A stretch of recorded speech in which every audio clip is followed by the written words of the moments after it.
always believed that financial security was something you built together, brick by brick, dream by dream, that when you merged bank accounts and signed mortgage papers, you were creating something unbreakable. But the cruelest lesson I learned is that the person sleeping next to you can dismantle your entire world while you're dreaming of your future together. Before we jump back in, tell us where you're tuning in from, and if this story touches you, make sure you're subscribed, because tomorrow I've saved something extra special for you. The morning everything changed started like any other Tuesday in our Cherry Creek mansion. I was reviewing quarterly reports for my digital marketing agency while David rushed around in his tailored suit checking his phone obsessively. He'd been doing that a lot lately, claiming the Sterling and Associates IPO had him stressed beyond belief. I believed him. After 12 years of marriage, I thought I knew every line of worry that could cross his face. "Maya, I'll be late tonight," he said, barely glancing up from his screen. "Big presentation to potential investors." His voice carried that familiar strain of someone carrying the weight of an entire company. I nodded, focused on my laptop screen, trusting him the way wives are supposed to trust their husbands. The way I'd trusted him since we were college sweethearts building dreams of financial independence and early retirement in the mountains of Colorado. That afternoon I decided to surprise him. His presentation was at the Grand Ballroom downtown, and I thought I'd bring his favorite coffee and maybe catch the tail end of his pitch. David always performed better when he knew I was in the audience, cheering him on. I drove through Denver traffic with 2 lattes and a proud smile, thinking about how hard we'd both worked to reach this IPO moment. The hotel parking garage was nearly empty when I arrived. Strange for such a big presentation, but maybe they were keeping it small and exclusive. I took the elevator to the ballroom level, following signs down a carpeted hallway that seemed too quiet for a major business event. The ballroom doors were slightly ajar, and I could hear voices inside. Confident voices, laughter, the kind of relaxed atmosphere that comes after successful negotiations. I pushed the door open gently, expecting to see David surrounded by investors in expensive suits, maybe shaking hands over champagne. Instead, the massive ballroom was nearly empty except for 2 figures at the far end, silhouetted against floor-to-ceiling windows overlooking downtown Denver. They stood close together, closer than business associates should stand. Intimate, familiar. David was there, but there were no investors. No presentation materials, no business meeting at all. Instead, Rachel Martinez from his firm had her arms around his neck, and he was kissing her with the kind of passion I hadn't seen from him in months. Maybe years. They moved together like people who'd done this before, many times, people comfortable in their deception. I stood frozen in that doorway, coffee cups growing cold in my hands, watching my husband of 12 years hold another woman like she was his entire world. Rachel was laughing softly at something he whispered in her ear, the same laugh she'd given when we'd had dinner at our house just 2 weeks ago, sitting across from me at my own dining room table, making small talk about quarterly projections while apparently planning to steal my life. The coffee cup slipped from my fingers. The sound echoed through the empty ballroom like a gunshot. They sprang apart, David's face cycling through shock, guilt, and something that looked almost like relief. Rachel smoothed her hair and adjusted her blouse with practiced efficiency, like she'd been preparing for this moment. "Maya," David said, and his voice held none of the surprise it should have. No stammering excuses or desperate explanations. Just my name, flat and resigned, like he'd been expecting this confrontation eventually. "We need to talk." But it was Rachel who stepped forward, her chin raised with an confidence that made my stomach turn. "Maya, I know this looks bad, but you have to understand. David and we've been trying to figure out how to tell you. We didn't want it to happen this way." I opened my mouth to speak, but nothing came out. The words were trapped somewhere between my throat and my heart, which felt like it was beating in slow motion. The ballroom suddenly seemed enormous around us, all that empty space filled with the weight of lies and broken promises. David ran his hands through his hair, a gesture I'd seen 1,000 times when he was stressed about work, about money, about anything except apparently about destroying our marriage. "Maya, sit down, please let me explain." "Explain what?" The words finally came, barely a whisper. "Explain how long you've been lying to me. Explain how many business trips were actually dates. Explain how you could look me in the eye every morning and pretend to be the man I married." Rachel glanced at David, some silent communication passing between them that excluded me entirely. They had their own language now, their own understanding. I was the outsider in my own marriage. "It's been 6 months, David said quietly. "We tried to fight it, Maya, we really did. But Rachel understands the business in ways that you never could. She understands the pressure, the demands, the vision for where Sterling and Associates is heading. 6 months, half a year of elaborate lies, of coming home to me after spending days with her, of sitting across from me at breakfast while planning a future that didn't include me. 6 months of me working 14-hour days to support his dream while he was busy replacing me with someone younger, someone from his world, someone who apparently deserved the life I'd helped him build. I see, I said, though I didn't see anything clearly except that the man standing in front of me was a stranger wearing my husband's face. And what happens now? David exchanged another look with Rachel, and I realized they'd already discussed this. They'd had conversations about my future without including me in them. I think we should go home and talk about this properly, he said. Figure out the logistics. Like our 12-year marriage was a business merger gone wrong, something that could be dissolved with the right paperwork and proper asset distribution. Preparing and narrating this story took us a lot of time, so if you are enjoying it, subscribe to our channel. It means a lot to us. Now back to the story. I looked at Rachel, who was watching me with what might have been sympathy or might have been calculation. She was beautiful in that polished way that comes from expensive salaries and no children, no years of building someone else's dreams while your own collected dust. Does she know about everything? I asked David, about the house payments I made when your credit was shot. About the loans I co-signed when the bank wouldn't trust you alone, about how I mortgaged my parents' restaurant to fund your first investment deals. His jaw tightened. That's ancient history, Maya. We're talking about our future now. Our future, as if there still was one. As if standing in an empty ballroom watching him hold another woman was just a minor bump in our long-term plan. I looked around at the space where I'd expected to celebrate his success, where I'd planned to be his proud wife applauding his achievement. Instead, I was becoming his discarded past, the woman who'd served her purpose and could now be gracefully removed from the story. I turned and walked toward the door, my footsteps echoing in the vast emptiness. Behind me, I heard Rachel say softly, "Should we go after her?" And David's response, "Give her time to process. She'll come around to being reasonable about this." Reasonable, as if there was a reasonable way to discover that your entire life was built on lies. As if there was a reasonable way to watch your husband choose someone else while standing in a ballroom that suddenly felt like the most isolated place on earth.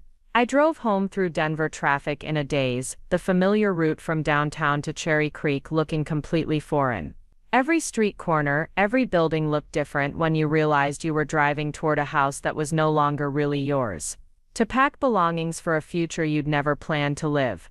The mansion sat on its perfectly manicured lot like something from a magazine spread.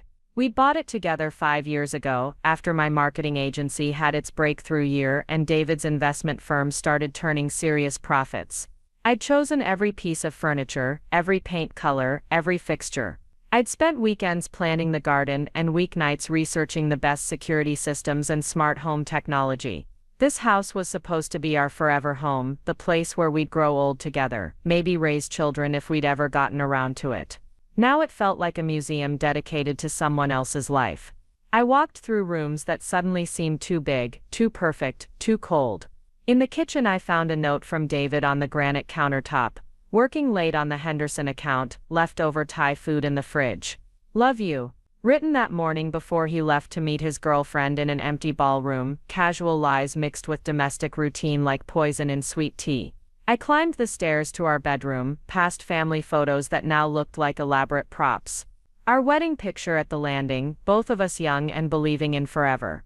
My college graduation, David's arm around me as I held my marketing degree, ready to conquer the world together. His business school graduation, me beaming with pride because I'd worked 2 jobs to help pay for his MBA. All of it now just evidence of how completely I'd been played. In the bedroom, I sat on the edge of our king-size bed and tried to understand what came next. Divorce obviously, division of assets, lawyers. All those practical details that you never think about when you're saying till death do us part because you believe you're marrying someone who means it. My phone buzzed with a text from Jess, my best friend since childhood. Girls' night tomorrow. I feel like we haven't talked in forever. I stared at the message, wondering how I'd explain that girls' night would now be me crying into wine while dissecting the ruins of my marriage. How do you tell your best friend that you've apparently been the only person in Denver who didn't know your husband was cheating? But first I needed to understand exactly how much I was about to lose. David had always handled our major investments, claiming his financial expertise made him the natural choice for managing our joint portfolio. I'd focused on running my agency while he managed our path to early retirement. Now I needed to see exactly what that path looked like and how much of it I'd be able to keep. I opened my laptop and began logging into our various accounts, starting with checking and savings. The joint accounts looked normal, though lighter than I'd expected. David had mentioned some strategic reinvestments ahead of the IPO, moving money around to optimize our tax situation. I trusted him to handle it. The investment accounts told a different story. Portfolios that should have been robust after years of contributions were surprisingly thin. Money had been moved, restructured, apparently optimized in ways that left me with very little individual ownership. Everything was joint, but structured in ways that seemed to heavily favor David's contributions and control. I was scrolling through statements and trying to make sense of complicated transfers when an email notification popped up on my phone. The sender was unfamiliar, Cayman Islands International Bank Account Activity Alert. I almost deleted it as spam, but something made me pause. I didn't have any accounts in the Cayman Islands. Neither did David, as far as I knew. But when I opened the email, it was addressed to Maya Chen, account holder. According to the message, there had been significant activity in account number ending in 7439. For security purposes, I was being notified of a large incoming transfer that had just cleared $847,000 from Phoenix Digital Solutions. I stared at the screen, reading the words over and over. Phoenix Digital Solutions was my company. My marketing agency, but I'd never opened an offshore account, never even considered such a thing. The idea of hiding money in foreign banks was something I associated with tax evasion and shady business practices, not legitimate small business operations. My hand shook as I called the number listed in the email. After navigating through several automated menus and security questions that I somehow knew the answers to, I reached a human voice with a crisp British accent. Miss Chen, how may I assist you today? I received an alert about account activity, but I'm not sure I understand. I don't remember opening this account. There was a pause, the sound of typing. I see here that the account was established 3 years ago through your business attorney's office. The documentation indicates it was set up to facilitate international client payments and tax optimization for Phoenix Digital Solutions. You signed the papers in March 2022. March 2022. I tried to remember what had happened that month. David and I had been dealing with a complicated tax situation related to some of his investment gains. My business attorney, Patricia Williams, had recommended several strategies for managing our combined income more efficiently. I'd signed a stack of papers during a rushed meeting, trusting Pat to handle the technical details while I focused on a major client presentation. What's the current balance? I asked, afraid to hope. More typing. The account currently holds $2.3 million, Miss Chen. The recent transfer brings your total available funds to just over $3.1 million. I nearly dropped the phone. Over $3 million. Money that David apparently knew nothing about, money that had been quietly accumulating from my business profits through some complex structure I'd never fully understood. While he'd been moving our joint assets around to minimize my stake in our divorce, I'd been unknowingly building my own financial fortress. I need to access these funds. I said, my voice steadier than I felt. What do I need to do? We can arrange electronic transfers to any domestic account you specify, Miss Chen. Given the amount, we'd recommend setting up multiple transfers to avoid triggering unnecessary reporting requirements. Would you prefer to work with your business attorney on the logistics? Pat Williams. The same woman who'd apparently set up this account while I wasn't paying attention, who'd been quietly protecting my assets in ways I'd never asked for but apparently desperately needed. I suddenly understood why she'd been so insistent about certain business structures, why she'd pushed for international client contracts that seemed unnecessarily complicated at the time. Yes, I said, I'll be in touch with her immediately. After I hung up, I sat in my beautiful bedroom in my beautiful house that was about to belong to someone else, holding the knowledge that would change everything. David thought he was divorcing a woman who'd be financially dependent on his generosity, someone who'd have to accept whatever settlement he deemed reasonable. Rachel probably thought she was getting a man who'd proven he could discard inconvenient wives and upgrade to more suitable partners. Neither of them knew that the woman they'd just betrayed had more money than David had ever seen in one place, hidden in an account they couldn't touch, protected by legal structures they didn't even know existed. I called Pat Williams' emergency line. She answered on the second ring. Her voice immediately alert despite the late hour. "Maya, is everything all right?" "Pat, I need to see you first thing tomorrow morning. And I need to know everything about an account in the Cayman Islands that apparently has my name on it." There was a pause. "I was wondering when you'd discover that. How much trouble are you in, honey?" "David's been cheating. We're getting divorced, and apparently he thinks he's going to leave me with nothing." Pat's laugh was sharp and satisfied. "Oh Maya, he has no idea what's coming for him, does he?" "No," I said, looking around the bedroom that would soon belong to my cheating husband and his girlfriend. "But he's about to find out."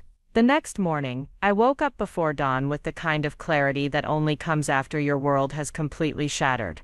David was already gone, probably at the gym or maybe at Rachel's apartment, maintaining whatever routine they'd established during their 6 months of lies. I made coffee in our kitchen for what I knew would be one of the last times, watching the sunrise paint the Rocky Mountains gold through windows I'd personally selected when we designed this house. By 7 a.m., I was sitting in Patricia Williams' law office in downtown Denver, surrounded by mahogany furniture and legal degrees that suddenly felt like weapons instead of decorations. Pat poured me coffee from an expensive machine and settled behind her desk with the kind of focused attention that made her one of the most successful business attorneys in Colorado. "Tell me everything," she said simply. I described the ballroom, the kiss, Rachel's confident explanations, David's casual dismissal of our 12-year marriage as ancient history. Pat took notes on a yellow legal pad, her pen moving quickly across the paper, occasionally asking clarifying questions about timelines and financial details. "And the Cayman account?" I asked when I finished. "You set that up without telling me." Pat leaned back in her leather chair, a slight smile playing at the corners of her mouth.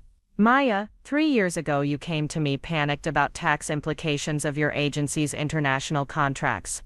You were bringing in serious money from clients in Europe and Asia, but David was pushing you to structure everything through your joint accounts for tax efficiency." Something about his tone made me uncomfortable. She pulled a thick file from her cabinet and spread documents across the desk. "I did some research into his financial history. David Sterling has a pattern, Maya. He's been married before, briefly right after college. His first wife was a teacher who helped put him through business school. When they divorced, she got almost nothing because he'd structured their assets in ways that minimized her claim." My stomach dropped. "He was married before. He told me I was his first serious relationship." Teresa Hawkins. "They were married for 3 years while he finished his MBA at Wharton. She worked 2 jobs to support them, just like you did. When Sterling and Associates started showing promise, he divorced her and married you 6 months later. Teresa got a small settlement and disappeared from public records. I suspect she signed a non-disclosure agreement." The coffee turned bitter in my mouth.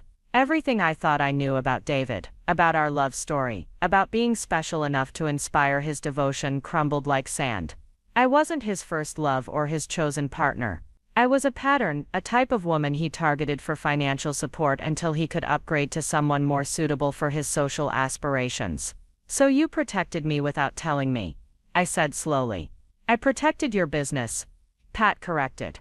Phoenix Digital Solutions needed legitimate international banking to handle overseas clients.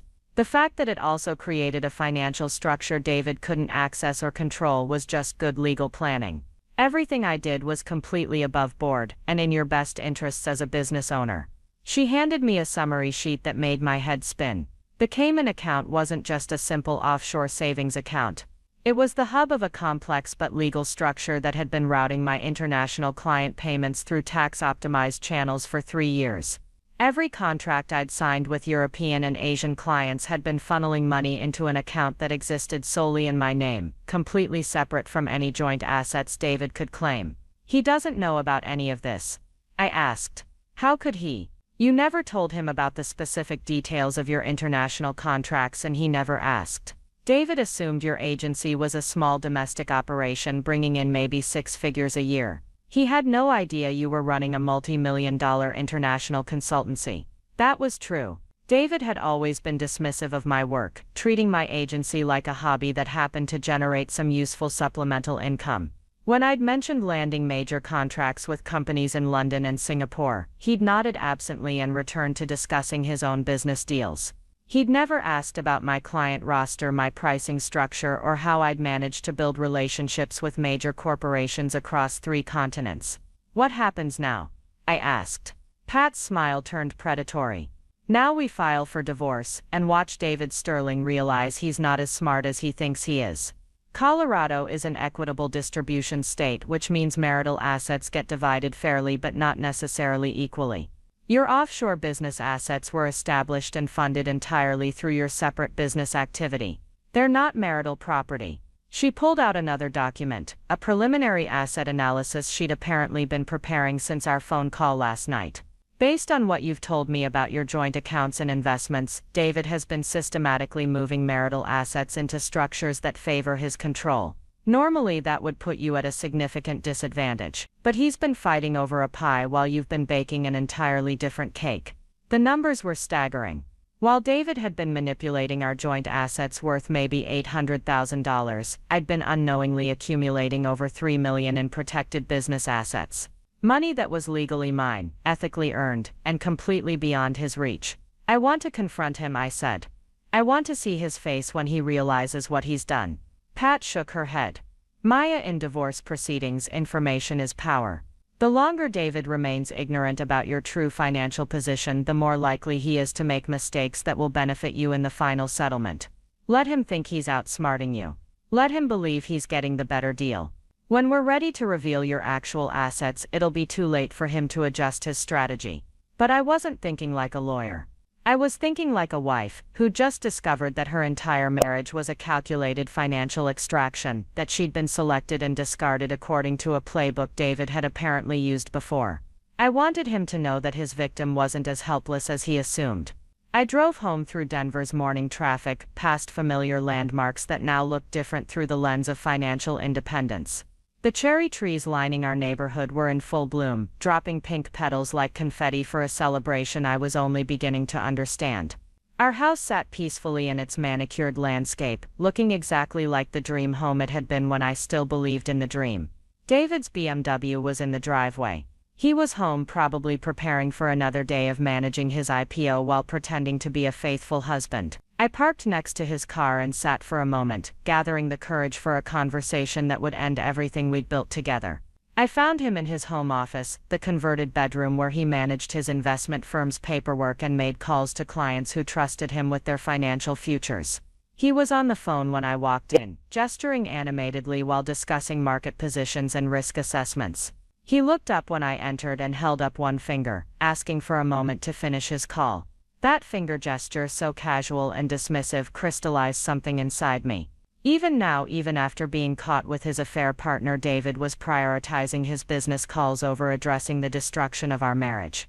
I was supposed to wait patiently while he finished discussing other people's money, just like I'd been waiting patiently for 12 years while he built his career on my financial support.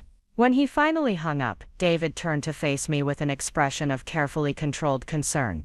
"Maya, I'm glad you're here. We need to discuss next steps." "Next steps," I repeated. "Like you've already planned this out." He ran his hands through his hair, that familiar stress gesture that used to make me want to comfort him. Now it just looked like manipulation, a calculated display of vulnerability designed to make me feel sorry for him. "Look, I know yesterday was shocking, I know you're hurt. But we're both adults here. We can handle this divorce civilly without destroying each other financially. How thoughtful of you to be concerned about my financial well-being." David missed the sarcasm entirely. "Maya, I've been thinking about this all night. I'm willing to be generous with the settlement. You can keep your agency, obviously, and I'll make sure you get enough from our joint assets to maintain a comfortable lifestyle. Maybe a condo in Capitol Hill, something suitable for a single woman starting over. Something suitable for a single woman starting over." As if I was a charity case he was graciously helping, as if my 12 years of financial contribution to his success were just a minor factor in calculating what I deserved from our divorce. "And what about the house?" I asked. "Well, realistically, Rachel and I will need the space for entertaining clients and investors. The house is really more of a business asset at this point." But we'll make sure you're compensated fairly for your contribution to the down payment. My contribution to the down payment. I'd paid 60% of the down payment on this house, plus all the renovation costs, plus the landscaping, plus the security system. David was talking about compensating me fairly for my own money, as if he was doing me a favor by acknowledging I'd contributed anything at all. How long have you been planning this? I asked. David shifted uncomfortably in his leather chair, the one I'd bought him for his birthday 3 years ago. Maya, it's not like that. Rachel and I didn't plan to fall in love. It just happened. These things happen in business partnerships. You spend long hours together, you share professional pressures that other people can't understand. Other people like your wife who worked 2 jobs to pay for your business school. His jaw tightened. That was a long time ago, Maya. We were different people then. I'm not the same man who needed that kind of support. There it was. The truth he probably didn't even realize he was admitting. David Sterling no longer needed a wife who would sacrifice her own dreams to fund his ambitions. He'd graduated to a different class of woman, one who could match his professional status rather than subsidize it. I'd served my purpose in his rise to success, and now I was being discarded for a more suitable upgrade. What about Teresa? I asked quietly. The color drained from David's face. What about who? Teresa Hawkins. Your first wife. The teacher who put you through business school before I did. David stood up slowly, his careful composure finally cracking. How do you know about Teresa? Does Rachel know she's not your first affair? Does she know about the pattern? There's no pattern, Maya. Teresa was completely different. We were kids, we made mistakes, we grew apart. What happened with her has nothing to do with what's happening now. But his voice lacked conviction. David was realizing that his carefully constructed narrative about our marriage being a unique love story that had simply run its course was falling apart. He was being forced to confront the possibility that he was exactly the kind of man who used women for financial advancement and discarded them when they were no longer useful. I talked to my lawyer this morning. I said, Pat Williams. She's been handling my business contracts for years. Maya, please don't make this ugly. We can work this out between ourselves without getting lawyers involved in every detail. I'm not trying to hurt you here. You're not trying to hurt me. The laugh that came out of my mouth sounded foreign. Harsh. David, you've been cheating on me for 6 months. You've been systematically restructuring our assets to minimize my claim in a divorce. You've been planning to leave me for a woman who works for your company. How exactly would you hurt me if you were trying? David moved toward me with his hands raised in a calming gesture, the same way he'd approach a spooked horse or an irrational client. Maya, I understand you're emotional right now, but let's think about this practically. We built a good life together. We can end this respectfully. Make sure we both land on our feet. Both land on our feet, I repeated. Except you're landing in a $3 million house with your new girlfriend, and I'm landing in a condo that you think is suitable for a single woman starting over. I'm trying to be fair here. Fair would have been not cheating on me. Fair would have been asking for a divorce before you started sleeping with Rachel. Fair would have been acknowledging that I funded your business school and your first investment deals and the down payment on this house and the renovation that made it worth what it is today. David's composure finally shattered completely. You act like you're the only one who sacrificed anything for this marriage. You act like your little marketing agency is some massive contribution to our success. Maya, I built Sterling and Associates from nothing. I'm the one taking it public. I'm the one who turned us into millionaires. Millionaires, I said softly. Is that what you think we are? Maya, the IPO is going to be worth $50 million. Even after taxes and everyone else gets their cut, we're looking at generational wealth. Money that will set us up for life. Generational wealth. Money that would set us up for life. Except there was no us anymore, and the we he was talking about now included Rachel instead of me. David was discussing our future financial security as if I would somehow benefit from the IPO proceeds despite the fact that he was divorcing me to be with another woman. And how much of that $50 million do you think I deserve? I asked. David hesitated, clearly calculating how much honesty this conversation could handle. Maya, be realistic. The IPO is based on relationships and deals I built over the past 5 years. Yes, you supported me early in my career, and I'll always be grateful for that. But Sterling and Associates is my company. I brought in the clients, I structured the deals, I'm the one investors are betting on. Grateful, he'd always be grateful for my support, as if I was a scholarship fund he'd benefited from rather than a partner who'd enabled his entire career. David was rewriting our history in real time, minimizing my contributions while magnifying his own achievements. I see, I said. So my years of financial support were just a minor factor in your success. Maya, I'm not minimizing what you did. But we're talking about different scales here. Your agency brings in what, maybe $200,000 a year? The IPO represents a completely different level of wealth creation. $200,000 a year.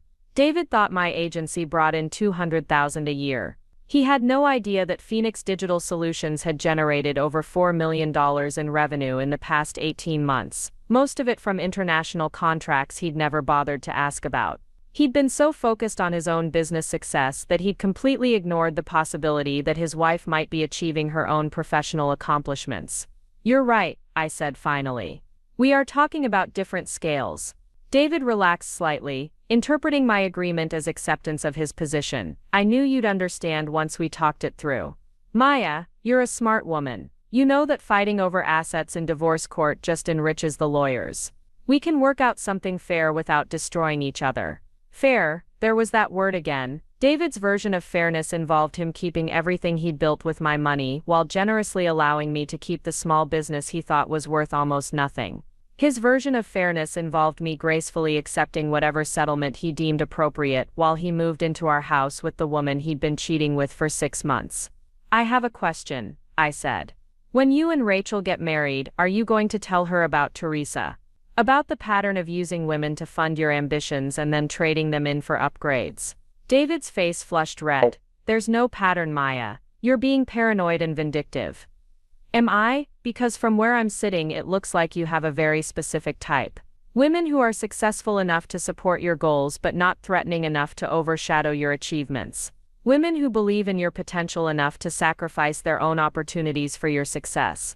That's ridiculous, is it? Teresa was a teacher who put you through business school. I was a marketing executive who funded your startup costs and living expenses. Both of us believed we were investing in our shared future. Both of us got discarded when you no longer needed our financial support. David stood up abruptly, pacing to the window that overlooked our backyard garden. The garden I'd planted, in the yard of the house I'd helped buy, looking at mountains I'd dreamed of retiring to with a man who was apparently planning to enjoy that retirement with someone else. What do you want from me, Maya? You want me to stay married to someone I don't love anymore just because we have history together. You want me to pretend that our marriage is working when we both know it isn't. I want you to be honest about what our marriage actually was. I want you to acknowledge that you didn't fall out of love with me. You graduated from needing me. I want you to admit that Rachel isn't your soulmate. She's your next financial and social stepping stone. You don't know anything about my relationship with Rachel. I know she makes 3 times what I made when we got married. I know she has connections to investment networks that you've been trying to access for years.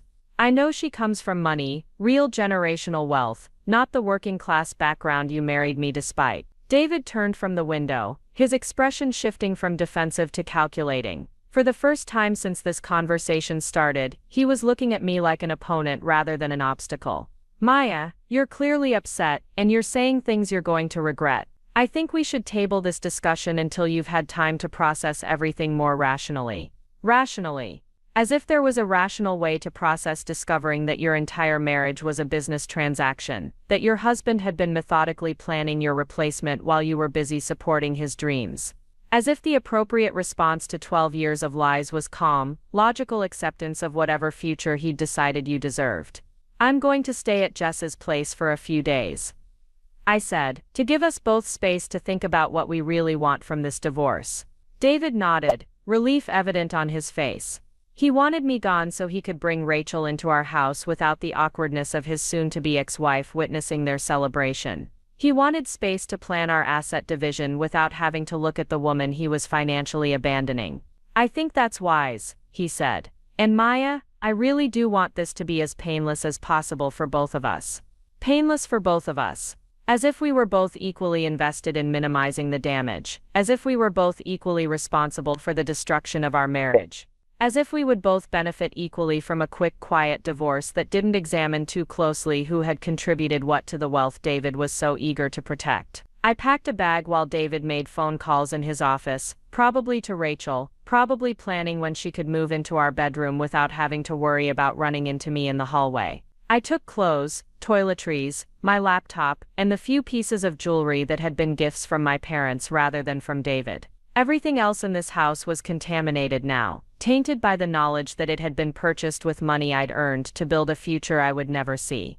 Jess lived in a converted warehouse in the Reno district, an artsy neighborhood that had gentrified rapidly as Denver's tech scene expanded. She was a freelance graphic designer who'd never married, never combined her finances with anyone, never trusted another person enough to fund their dreams with her own money. When I called her from Pat Williams' office, she'd immediately cleared her schedule and stocked her refrigerator with wine. I found her waiting in her loft with Thai takeout and a bottle of expensive Pinot Noir, the kind of setup that indicated she understood this wasn't a casual visit. Jess was one of those friends who could read emotional disasters from across a room, who knew when to offer advice and when to just provide alcohol and silent support. "How bad is it?" she asked, as I dropped my bag by her door. "He's been cheating for 6 months with a woman from his office. He's planning to marry her and keep our house. He thinks I should be grateful for whatever settlement he's willing to offer." Jess poured wine while I talked, her expression shifting from sympathy to anger as I described the ballroom confrontation, and David's casual dismissal of our marriage as a business arrangement that had outlived its usefulness. She asked clarifying questions about Rachel, about the timeline, about David's financial maneuvering. "What a complete piece of garbage," she said finally. "Maya, I'm so sorry. I had no idea he was capable of something like this." But even as she said it, I could see something else in her expression. A flicker of discomfort, a hesitation that suggested there were things she wasn't saying. Jess had been my closest friend since college, the maid of honor at my wedding, the person I'd called with every major life decision for the past 15 years. If anyone would have noticed signs of David's affair, it would have been her. "Jess," I said slowly. "Did you know? Did you suspect anything?" She took a long sip of wine, avoiding my eyes. "Maya, I didn't know for sure, but there were some things that seemed off." "What kind of things?" "A few months ago, I was at that new restaurant downtown, the one with the rooftop bar. I saw David there with a woman who wasn't you. They were sitting close together, holding hands, definitely not discussing business. I almost came over to say hello, but something about their body language made me hesitate. My stomach dropped. Why didn't you tell me?" "Because I wasn't sure what I was seeing. Maybe it was a client dinner that looked more intimate than it was. Maybe they were discussing sensitive business matters. I didn't want to blow up your marriage over a misunderstanding." "But you suspected." Jess nodded miserably. "I suspected, and I've been feeling guilty about it ever since. Maya, I should have said something. I should have at least asked you if everything was okay at home." I thought about all the times over the past 6 months when Jess and I had talked about my marriage. All the conversations where I'd mentioned David working late or traveling for business. All the opportunities she'd had to share her concerns. She'd stayed silent, choosing to protect David's secret rather than protect me from living a lie. "Who else knew?" I asked.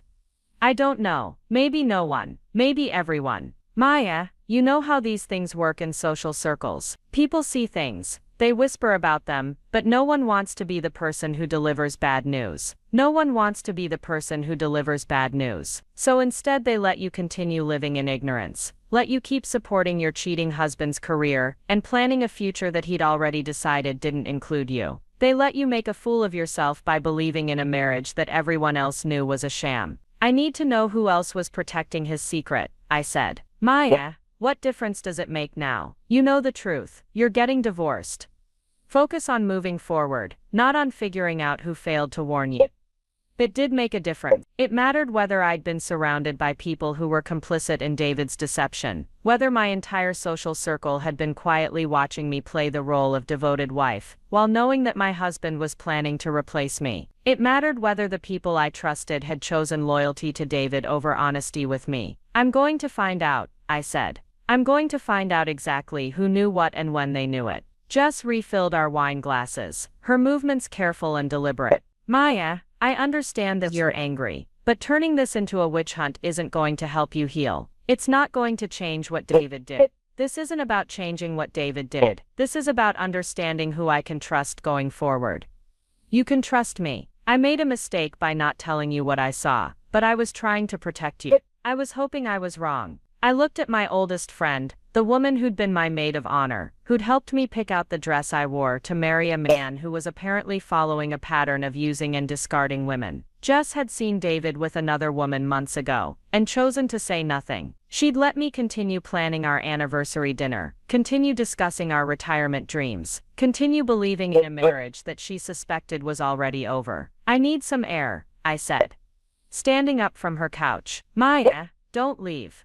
Let's talk about this." But I was already reaching for my jacket. I needed to drive, to think, to process the growing realization that David's betrayal wasn't just about our marriage. It was about an entire network of people who'd chosen to protect his secret rather than protect me from the consequences of believing his lies. I drove through Denver as the sun set behind the mountains, past neighborhoods where David and I had looked at houses when we were young and optimistic, past restaurants where we'd celebrated anniversaries and promotions, past the life we'd built together that was apparently visible to everyone except me as an elaborate. My phone buzzed with texts from Jess, apologetic messages asking me to come back so we could talk through everything properly. But I wasn't ready to talk. I wasn't ready to forgive. I wasn't ready to accept that the people closest to me had chosen to let me live in ignorance rather than risk the discomfort of telling me the truth. Instead, I drove to the Cayman Islands Bank's Denver correspondent office, a small building tucked between a coffee shop and a dry cleaner in a strip mall that looked too ordinary to house access to millions of dollars. But according to Pat Williams, this was where I could access my offshore account, where I could begin the process of understanding exactly what kind of financial power I'd been unknowingly accumulating while my marriage disintegrated around me. The evening manager was a woman in her 50s who introduced herself as Caroline and led me to a private office with reinforced walls and multiple locks on the door. She reviewed my identification documents and security codes with the kind of thorough professionalism that made me understand why people trusted international banks with their most sensitive assets. "Chen," Caroline said when she'd finished verifying my identity,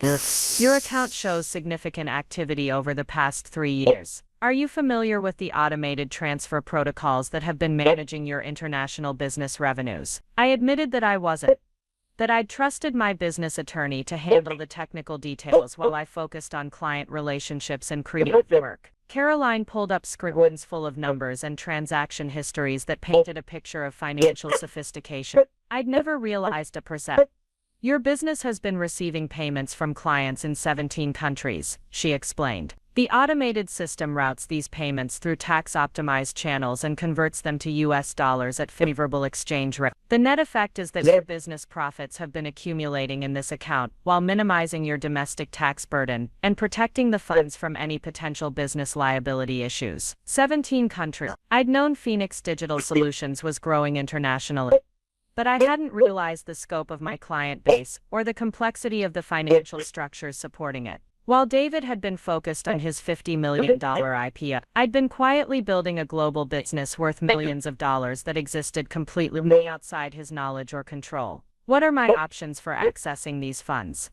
I asked. Caroline smiled with the confidence of someone who specialized in helping people navigate financial crises. "Miss Chen, you have several options depending on your timeline and privacy requirements. We can arrange domestic transfers, international wire transfers, or establish new accounts in any jurisdiction you prefer. Given that you mentioned divorce proceedings, I'd recommend consulting with your attorney about the optimal strategy for protecting these assets during litigation." Protecting these assets during litigation. Caroline was helping me understand that the money David didn't know about was money he couldn't claim. Money that would remain mine regardless of how the divorce settlement divided our known marital asset. Money that would allow me to rebuild my life on my own terms rather than accepting whatever future David thought I deserved. I left the bank with new account access codes and a secure email connection that would allow me to monitor my international assets in real time.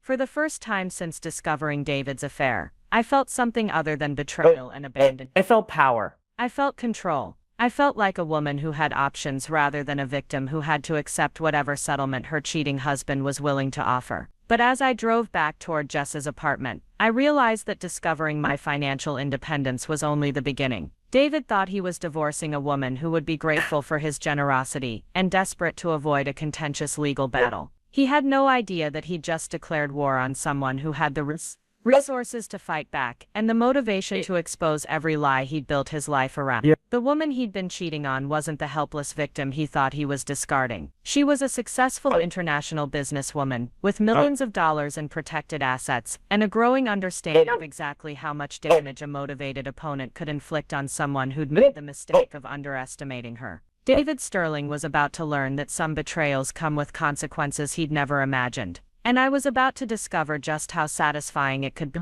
to let someone destroy themselves while thinking they were destroying you. When I returned to Jess's apartment that night, I found her sitting at her kitchen island with her laptop open and a bottle of wine half empty. She looked up when I walked in, her eyes red-rimmed and guilty, like someone who'd been rehearsing an apology for hours. "Maya, I'm so glad you came back. I've been thinking about everything, and I owe you a real explanation." I hung my jacket on her coat rack and studied her face. Jess had been my constant for 15 years. The friend who'd helped me pick out my wedding dress, who'd held my hair back when I was sick, who'd celebrated every professional milestone with me like it was her own achievement. But tonight she looked like a stranger wearing my best friend's face. "Go ahead," I said, settling onto the stool across from her. Jess took a shaky breath. "The truth is, I've known about David and Rachel for longer than a few months. I saw them together for the first time almost 8 months ago, at that investor conference in Aspen. They were in the hotel bar, and Maya, there was no mistaking what I was seeing. They were all over each other. 8 months. Not 6 months like David had claimed, but 8 months of lies. 8 months of planning my replacement while I was working 14 days to support his business dreams. 8 months of Jess watching me discuss anniversary plans and retirement fantasies, while knowing that my husband was actively cheating on me. Why didn't you tell me that?" I asked, though I was starting to suspect the answer wouldn't be something I wanted to hear. Jess stared into her wine glass, avoiding my eyes. "Because David asked me not to." The words hit me like a physical blow. What? "He saw me see them. In the hotel bar. He came over after Rachel went to the bathroom and asked me to keep quiet. He said he was going to end it. That it was just a moment of weakness. That telling you would destroy your marriage for nothing." I felt something cold and sharp settle in my chest. "And you believed him?" "Maya, you have to understand." David was so convincing. He seemed genuinely remorseful. He said he'd made a terrible mistake, but that he loved you and wanted to work things out. He begged me not to blow up your marriage over something he swore would never happen again. But it did happen again. For 8 more months. Jess nodded miserably. "I know. And every time I saw evidence of it continuing, I felt worse about my decision. But by then I'd been keeping the secret for so long that telling you would mean admitting I'd been lying to you for months." I stood up and walked to Jess's window, looking out at the Denver skyline, where lights were beginning to twinkle in the gathering darkness. Down there in one of those buildings, David was probably at dinner with Rachel, celebrating their successful manipulation of everyone around them. Up here in this converted warehouse, I was discovering that even my closest friend had chosen to protect my husband's lies, rather than protect me from living them. "What did he offer you?" I asked without turning around. "What do you mean?" "David's not the kind of man who relies on people's better nature to keep his secrets. What did he offer you in exchange for your silence?" There was a long pause. When Jess finally spoke, her voice was barely above a whisper. "He said Sterling and Associates was looking for a new creative director. He said if I could keep things quiet, while he figured out his personal situation, he'd make sure I got an interview. Creative director at Sterling and Associates. A position that would pay 3 times what Jess made as a freelance designer. A position that would give her the kind of financial security and professional prestige she'd been chasing for years. David had bought my best friend's silence with the promise of a job opportunity. "And did you get the interview?" I asked. "Maya, I never took the job. When they offered it to me last month, I turned it down. I felt too guilty about the whole situation." "You interviewed for it." "Yes, but I didn't. You interviewed for a job at my husband's company while keeping his affair secret from me."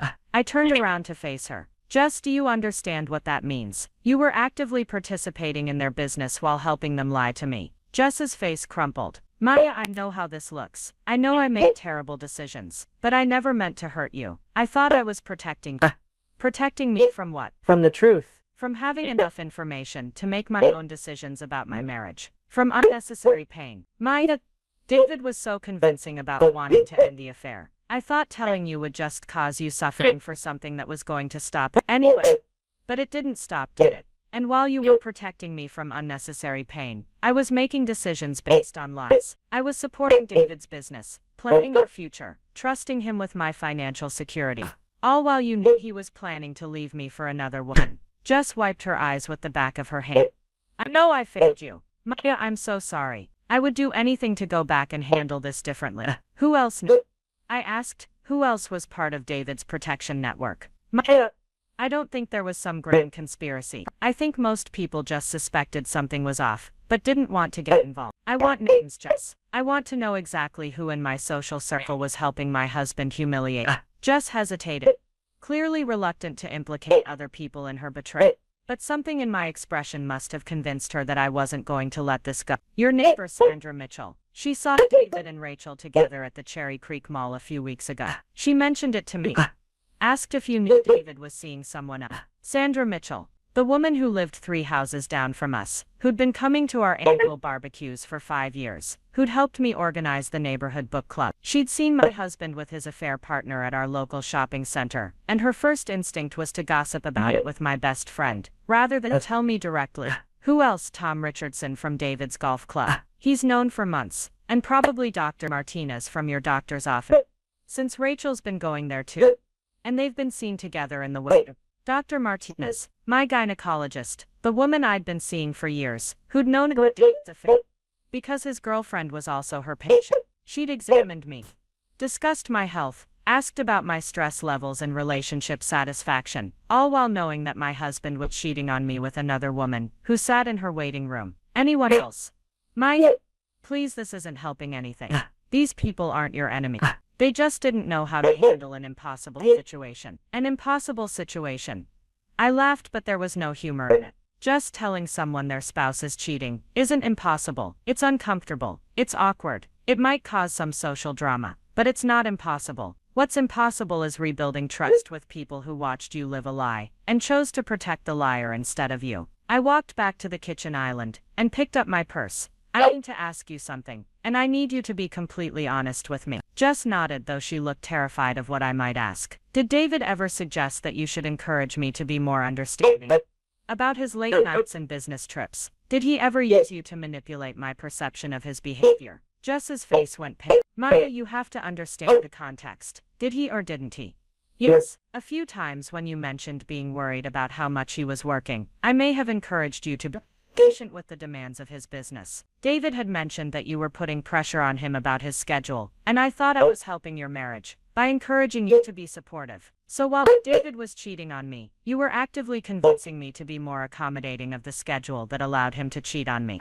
I didn't know that's what I was doing, but that's what you were doing. Whether you knew it or not, you were functioning as David's accomplice, helping him gaslight me into accepting behavior that should have been red flags. I slung my purse over my shoulder and headed toward the door. Jess jumped up from her stool, panic evident in her voice. Maya, where are you going? You can't drive upset like this. Stay here tonight. Let's work through this together. Work through what, Jess? You made your choice 8 months ago when David asked you to keep his secret. You chose him over me, his comfort over my right to know the truth. There's nothing to work through. Maya, please. I know I messed up, but we've been friends for 15 years. That has to count for something. I paused at her door, my hand on the handle. You're right. 15 years should count for something. It should have counted for enough that when you saw my husband cheating on me, your first loyalty would have been to me, not to him. It should have counted for enough that you wouldn't interview for jobs at his company while keeping his secrets. It should have counted for enough that you wouldn't help him manipulate my feelings to make his affair easier to conduct. Maya, I know you never meant to hurt me, but you did hurt me. Jess, you hurt me in ways that David never could. Because I expected loyalty from you. I expected honesty from you. I expected that if anyone in the world would protect me from being made a fool of, it would be my best friend. I opened the door and stepped into the hallway, leaving Jess standing in her apartment, with tears streaming down her face. But I felt no satisfaction in her pain, no sense of justice or vindication. I just felt hollow, like another piece of my life had been revealed as an elaborate lie. I drove through Denver with no particular destination, past landmarks that held memories of happier times, when I'd believed in the people around me. The city looked different now, like a stage set where everyone had been playing roles I'd never understood. I'd been the naive wife, grateful for her husband's success and her best friend's support, While they'd all been protecting each other from the inconvenience of my feelings, my phone buzzed with text messages from Jess. I see paragraphs asking me to reconsider, to give her a chance to make things right. But there was no making this right. There was no apology that could undo 8 months of lies, no explanation that could justify her decision to prioritize David's comfort over my right to make informed decisions about my own life. I found myself driving toward my parents' house in Lakewood, a modest ranch home where I'd grown up believing that family meant unconditional support and honesty. My parents had always liked David, had been proud of his business success, had frequently commented on what a good provider he was and how lucky I was to have found such an ambitious man. But maybe they'd have a different perspective when they understood what kind of man he really was. Linda and Frank Chen had immigrated to Denver in the 1970s, working multiple jobs to build the restaurant that had funded my college education and provided the down payment for my first apartment. They'd taught me that success meant hard work and loyalty, that marriage meant partnership and mutual support. They'd been thrilled when I married David, seeing him as proof that their daughter had achieved the American dream of financial security and social mobility. I found them in their living room, watching the evening news and sharing a bowl of popcorn like they'd done every night for 40 years. They looked up in surprise when I walked in, immediately noticing my expression and the fact that I was carrying an overnight bag. "Maya, sweetheart, what's wrong?" my mother asked, muting the television. I sat down on their couch, surrounded by family photos and the kind of comfortable furniture that comes from buying quality pieces and keeping them for decades.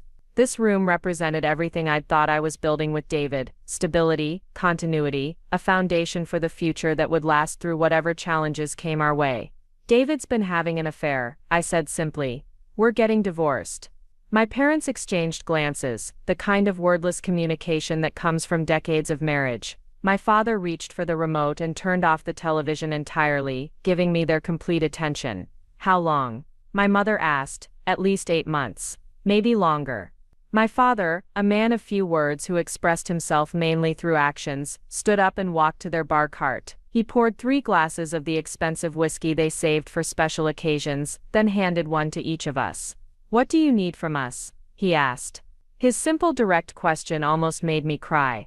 After hours of Jess's elaborate justifications and David's manipulative explanations, my father's straightforward offer of support felt like a lifeline.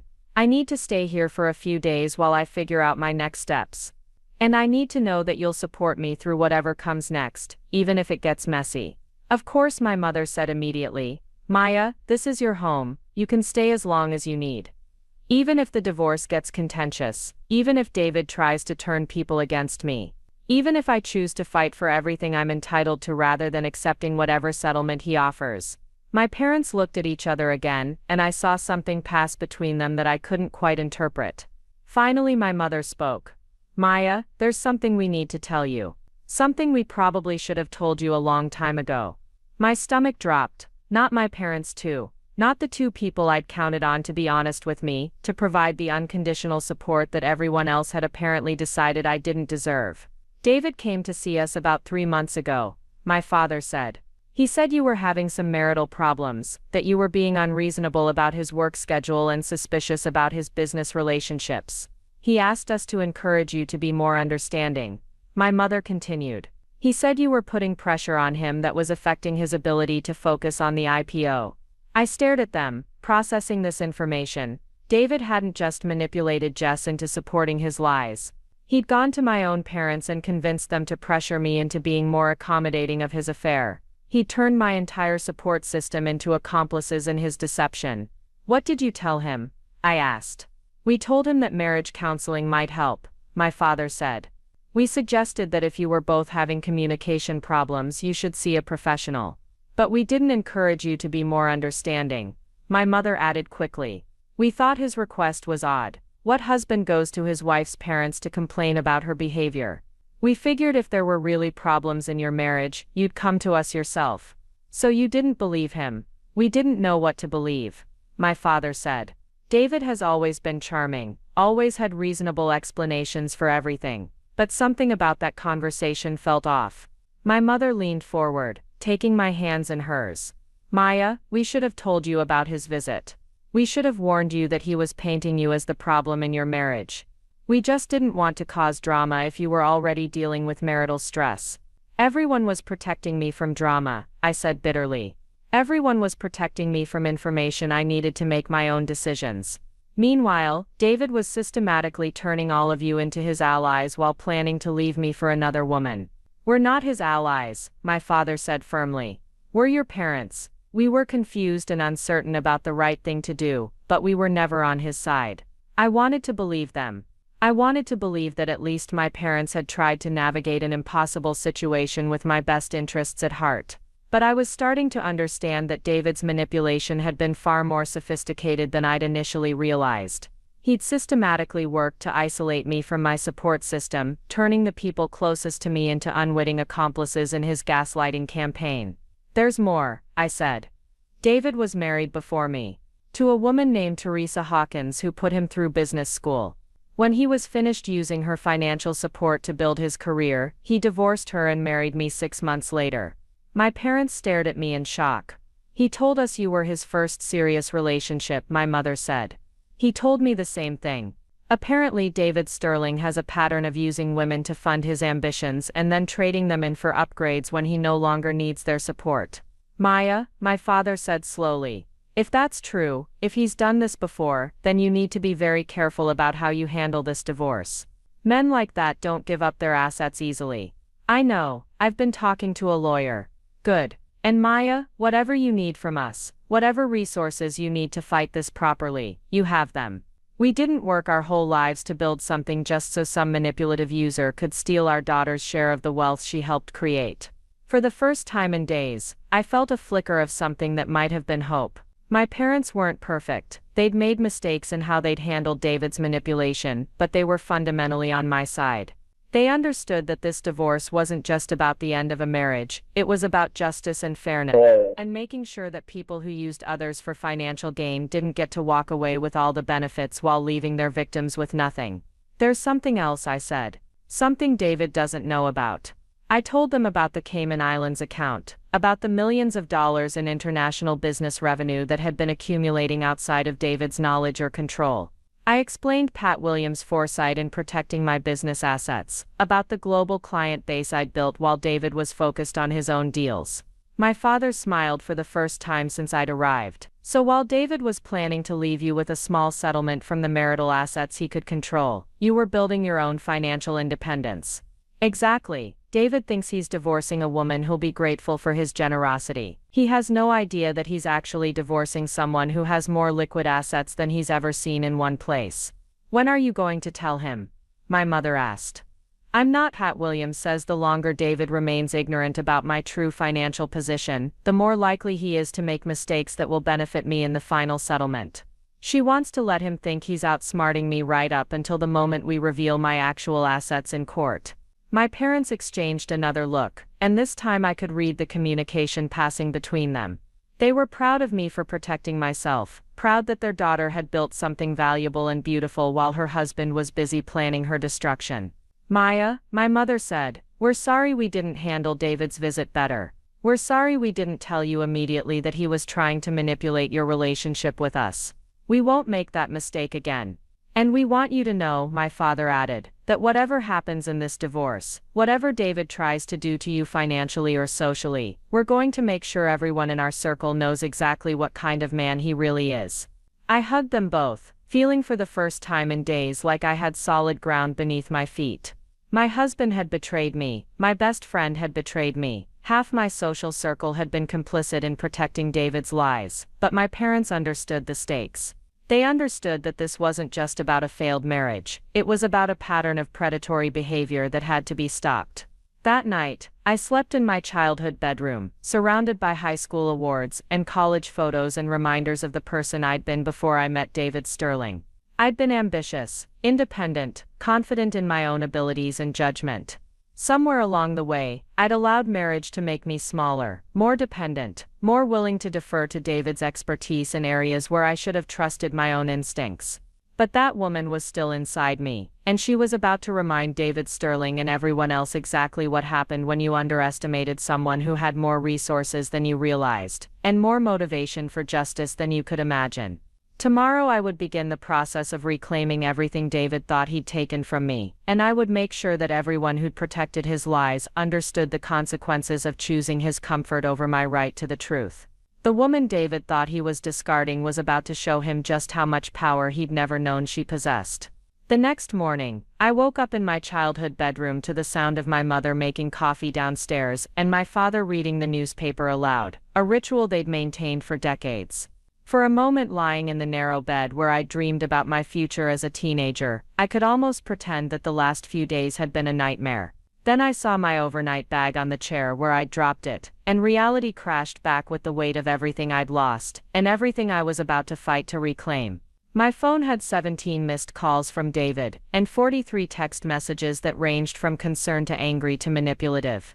The progression told its own story: initial worry about where I'd gone, followed by irritation that I wasn't responding to his attempts at contact, escalating to threats about how my irrational behavior would affect our divorce proceedings. The final message, sent at 2 in the morning, was the most revealing. Maya, you're embarrassing yourself. Come home so we can discuss this like adults. Embarrassing myself. As if discovering your husband's affair, and refusing to quietly accept his version of how the divorce should proceed was some kind of social faux pas. As if I was the one behaving inappropriately by not gracefully stepping aside to make room for his new relationship. I deleted every message without responding, and went downstairs to find my parents. They were sitting at their kitchen table with the paper spread between them, but I could tell they'd been waiting for me to wake up. My mother had prepared a full breakfast despite the fact that I rarely ate more than coffee and toast, and my father had already called his restaurant to tell them he'd be in late. How did you sleep? My mother asked, though my face probably answered that question.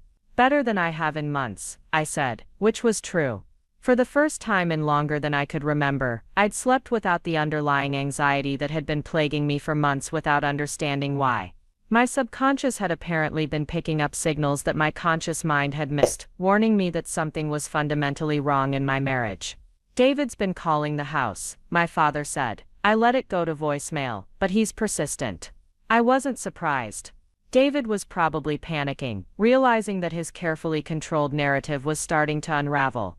He'd expected me to cry, maybe argue, certainly to demand explanations and reassurances. He hadn't expected me to disappear entirely, leaving him to wonder what I might be doing, or who I might be talking to. Let him wonder, I said. I'm going to Pat Williams' office this morning to start the formal divorce proceedings. Do you want us to come with you? My mother asked. The offer touched me more than I could express. My parents had never been the type to insert themselves into my adult decisions, but they understood that this situation required all the support I could gather. Thank you, but I need to handle this myself. I've been letting other people manage my decisions for too long. I arrived at Pat's office an hour before our scheduled appointment, using the extra time to review documents and prepare for what I knew would be a complex legal battle. Pat's secretary offered me coffee and magazines, but I was too wired to sit still. I paced her waiting room, mentally rehearsing everything I wanted to say, and preparing for every argument David might make. When Pat finally called me into her office, she had a stack of papers on her desk that looked ominous and official. Maya, I've been busy since our conversation yesterday. I think you're going to be very interested in what I've discovered. She handed me a folder labeled Sterling, David Background Investigation. Inside were financial records, property deeds, business registrations, and what looked like court documents. The picture they painted was more disturbing than anything I'd imagined.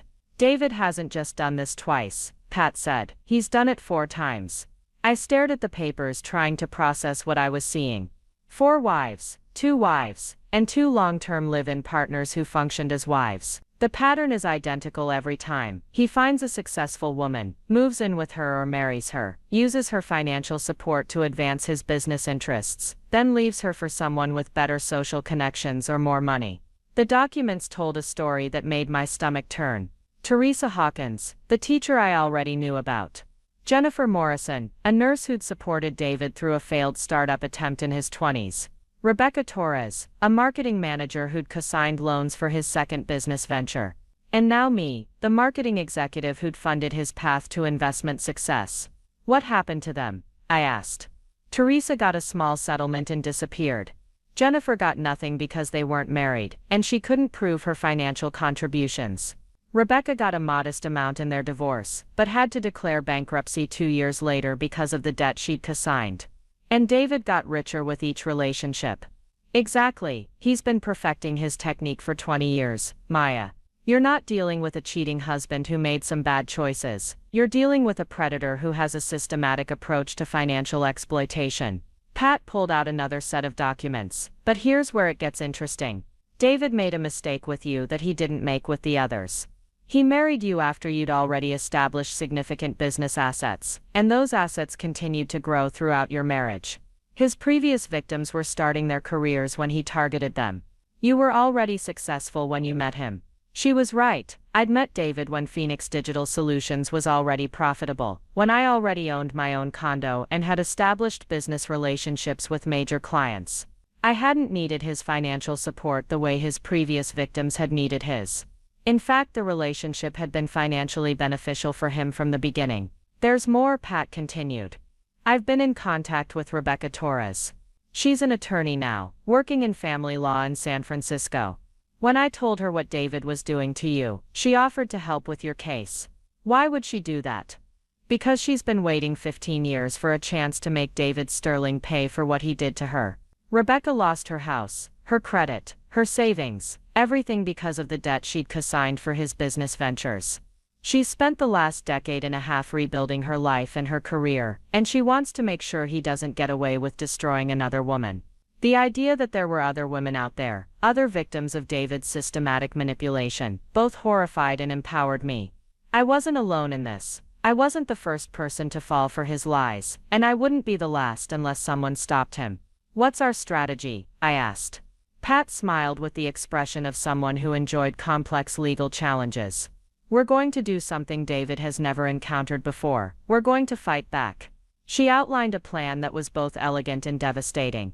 Instead of simply pursuing a typical divorce settlement, we were going to expose David's entire pattern of behavior. Rebecca Torres was prepared to testify about his financial manipulation during their relationship. Jennifer Morrison had agreed to provide documentation of the money she'd contributed to his failed startup. Even Teresa Hawkins, despite her non-disclosure agreement, was willing to submit an affidavit describing his systematic emotional and financial abuse. We're going to argue that David's marriage to you was fraudulent from the beginning. Pat explained that he entered into the relationship with the specific intent to exploit your financial resources and professional connections. In Colorado, that opens up avenues for recovering damages beyond just the marital property division. But the real bombshell was the offshore account. Pat had spent the morning working with international financial experts to document exactly how much money had flowed through my Cayman Islands account during my marriage. The total was staggering, over $4 million in business revenue that David had never known about, never contributed to, and had no legal claim to. When we reveal this in court, it's going to change everything.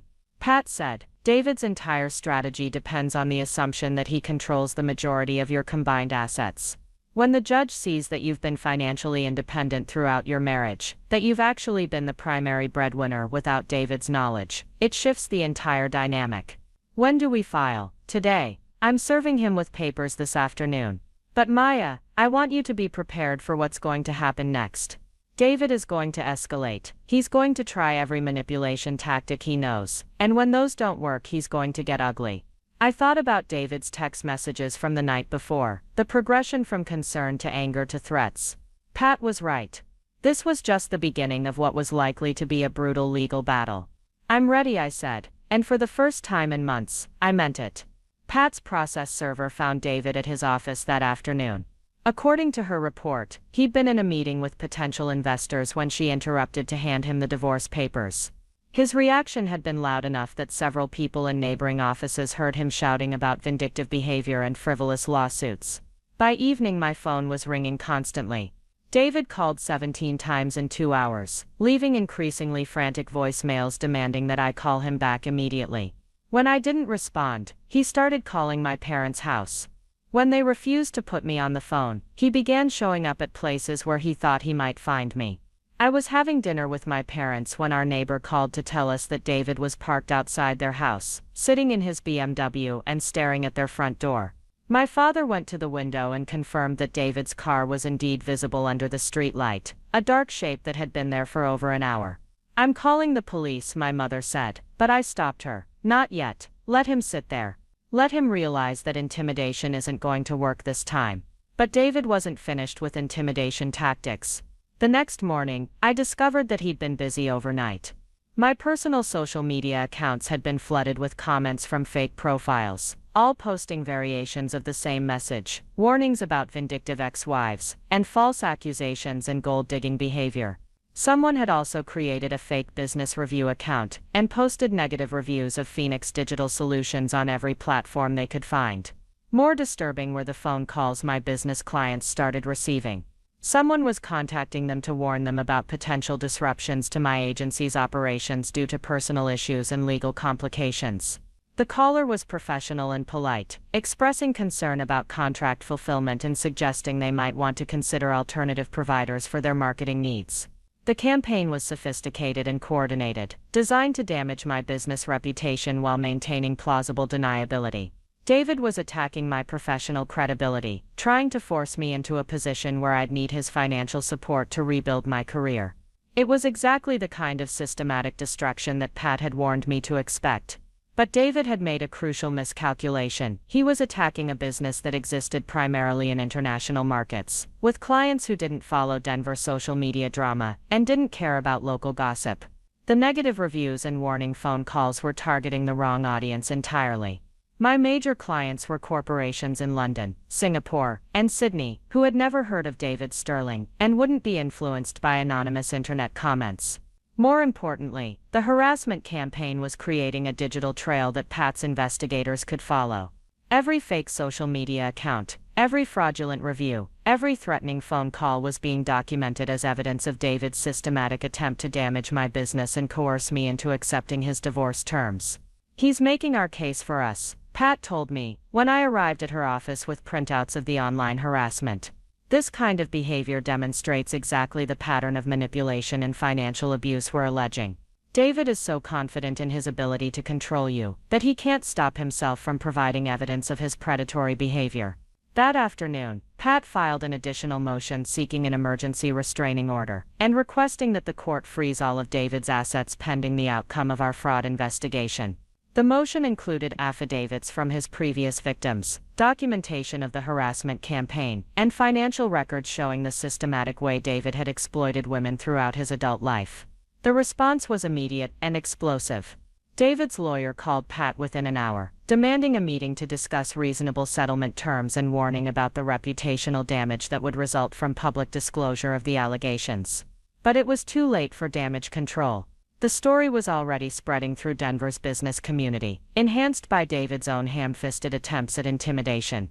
By the end of the week, 3 major investors had withdrawn from Sterling and Associates' IPO pending resolution of the legal issues surrounding David's personal conduct.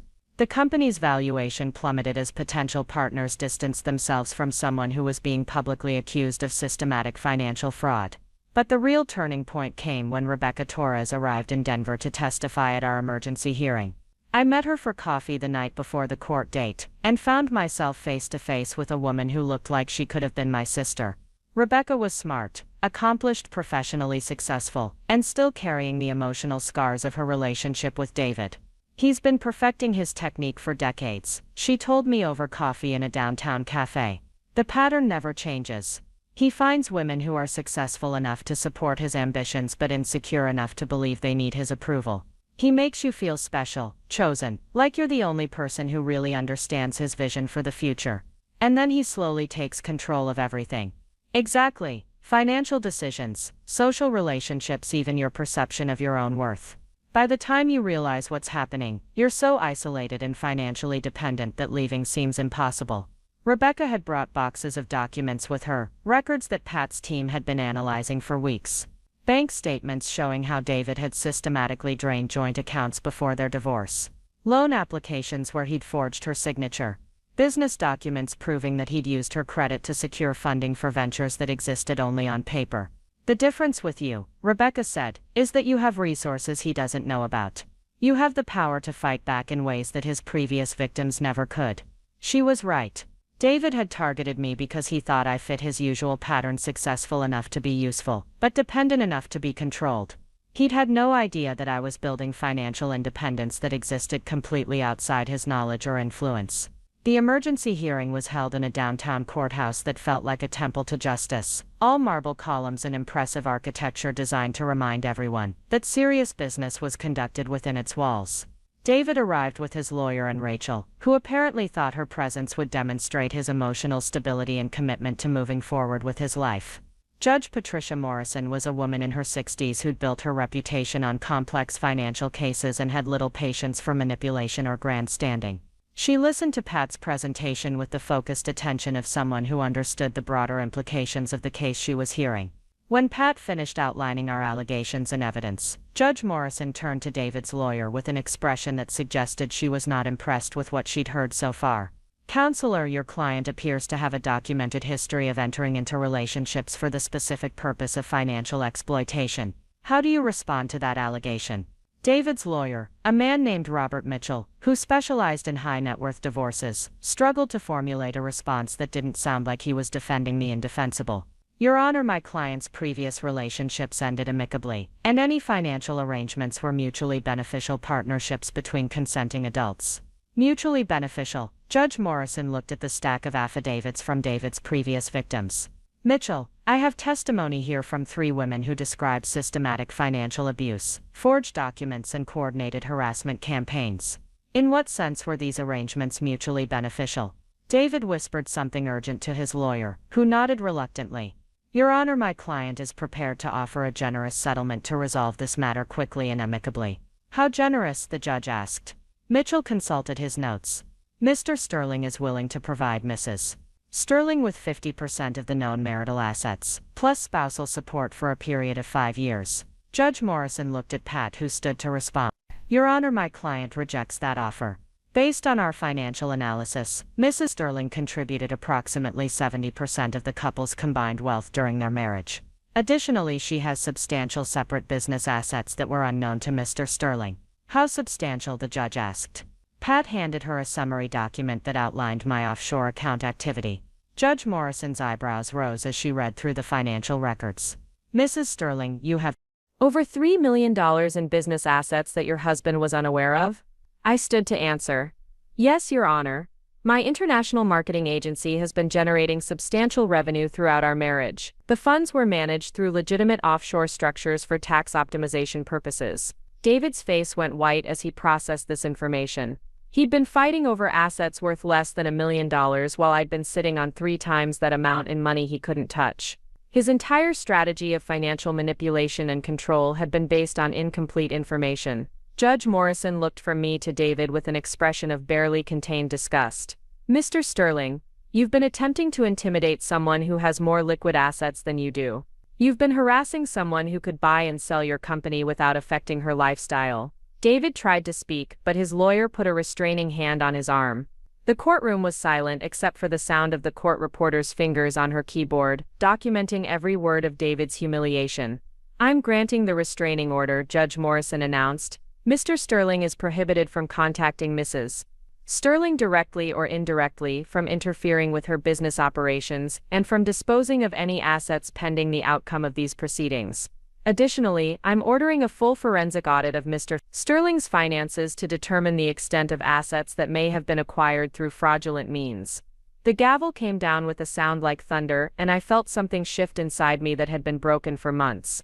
David Sterling, the man who'd made me feel small and dependent and grateful for whatever scraps of affection he was willing to offer, was being publicly exposed as exactly what he was: a predator who'd built his success on the systematic exploitation of women who'd trusted him. But the real victory came afterward, when Pat and I were walking down the courthouse steps and my phone buzzed with a notification from my Cayman Islands bank. Another international client had just transferred payment for a major consulting contract, adding another $200,000 to an account that David would never touch. David Sterling had thought he was divorcing a woman who would be desperate for his generosity. Instead, he declared war on someone who had the resources to destroy him and the motivation to make sure he never hurt another woman the way he'd hurt his previous victims. 3 months later, I was sitting on the deck of my new penthouse apartment overlooking the Rocky Mountains, reading the final divorce decree that awarded me everything I'd asked for and more. David's IPO had been permanently canceled after the fraud investigation revealed systematic financial misconduct dating back to his first business ventures. Sterling and Associates was bankrupt and David himself was facing criminal charges for document forgery and harassment. Rebecca Torres had sent me a bottle of champagne with a note, "Thank you for stopping him. You did what the rest of us couldn't." Jennifer Morrison had written to tell me that David's public downfall had given her the courage to finally report his financial crimes from 20 years ago. Even Teresa Hawkins had reached out, breaking her silence to thank me for exposing the truth about the man who destroyed her faith in love and partnership. My phone buzzed with a text from my mother. "Saw the article in the Denver Post, we're so proud of you."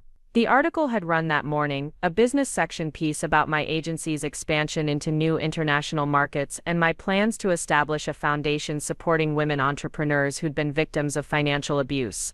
The reporter had contacted me because Phoenix Digital Solutions was now one of Denver's fastest-growing consulting firms, a success story that had nothing to do with David Sterling and everything to do with the business I'd been quietly building while he'd been busy trying to control my life. I looked out at the mountains that stretched endlessly toward the horizon, painted gold by the setting sun, and thought about the woman I'd been a year ago. She'd believed that her worth was tied to her husband's success, that her security depended on maintaining a relationship with someone who saw her as a convenient source of funding rather than a partner. That woman was gone, replaced by someone who understood that the only security worth having was the kind you built for yourself. Someone who knew that the only love worth accepting was from people who saw your strength rather than your usefulness. David Sterling had thought he was taking everything from me when he chose Rachel Martinez over our marriage. But what he'd actually done was set me free to become the person I'd always been capable of being, if I'd had the courage to stop making myself smaller for the comfort of someone who'd never deserved my sacrifices. I raised my glass to the mountains, to the sunset, to the future that belonged entirely to me. The woman David had tried to discard was building something he'd never understand, a life based on her own achievements, her own choices, her own unshakable knowledge of her worth. And tomorrow I would wake up in a home I'd bought with money I'd earned, surrounded by success I'd created, planning a future that no one could take away from me.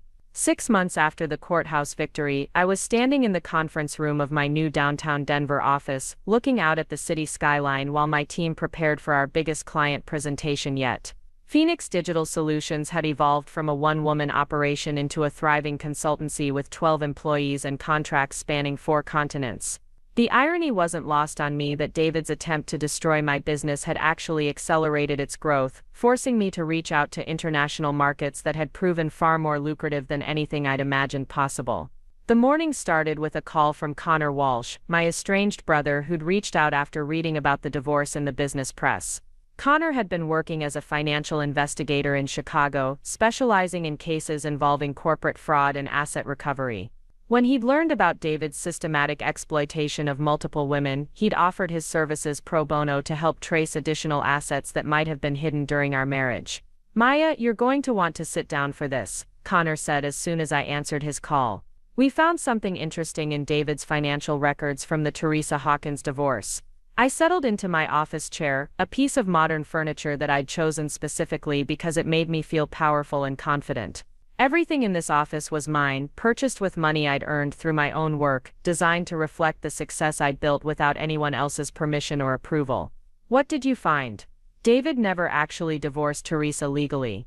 The paperwork was filed incorrectly and the divorce was never finalized. According to Illinois state records, David Sterling is still legally married to Teresa Hawkins. I felt my coffee cup slip from my fingers, the hot liquid splashing across my desk. "What are you saying?" "I'm saying your marriage to David was never legal. You were never actually married to him, Maya.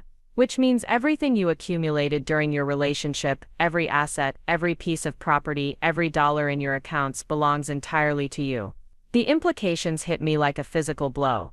If David was still married to Teresa, then our 12-year relationship had been nothing more than an elaborate common law arrangement.